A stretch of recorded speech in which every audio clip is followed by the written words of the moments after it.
Абайдың 38-ші қара сөзінен күллі адам баласын қор қылатын 3 нәрсе бар, сонан қашпақ керек.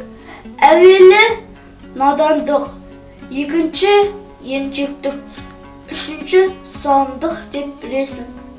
Надандық білім ғылымның жоқтығы, неден еш нәрсені оларсыз біліп болмайды. Білімсіздік хайуандық болады.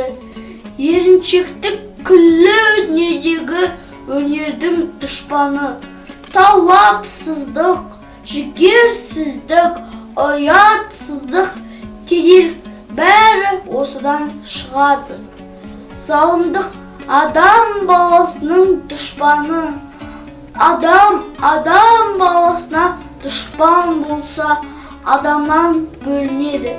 Бір жыртқыш хайуан зарына қосылады.